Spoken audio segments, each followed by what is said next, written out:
Նախորդին հայտնի դարձավ, որ քննարկվում է նավթի և նավթամթերքի արտահանման հնարավորությունը Ադրբեջանից Հայաստան։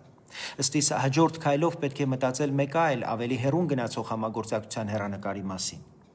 Եթե մենք Իրանի օրինակով կարողանանք գազ ներկրել Ադրբեջանից եւ այստեղ Հայաստանում էլեկտրաէներգիա արտադրել եւ վաճառել դրա կարիքն ունեցող Թուրքիային, ապա կստեղծենք ամուր տնտեսական գործակցության շղթա, որից 3 պետությունն էլ կշահեն։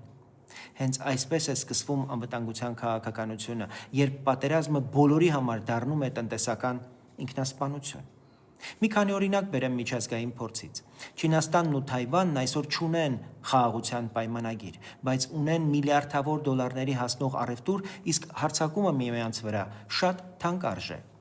Հնդկաստանը եւ Պակիստանը, չնայած թշնամական հարաբերություններին, տարիներ շարունակ առևտուր են անում եւ բիզնեսը դառնում է խոշոր էսկալացիաներից խուսափելու կարևոր միջոցներից մեկը։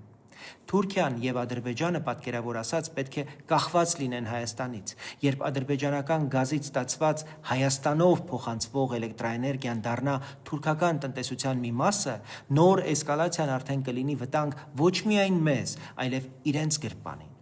Սրա համար պետք չեն բարձրագույն հայտարարություններ, պետք է սառը հաշվարկ եւ քաղաքական կամք։ Եթե ուզում ենք անվտանգ եւ ուժեղ Հայաստան, պետք է ստեղծենք Հայաստանից կախվածություններ եւ այնպիսի տնտեսական կապեր, որոնց պայմաններում պատերազմը ոչ միայն անիմաստ կդառնա, այլ անհնար։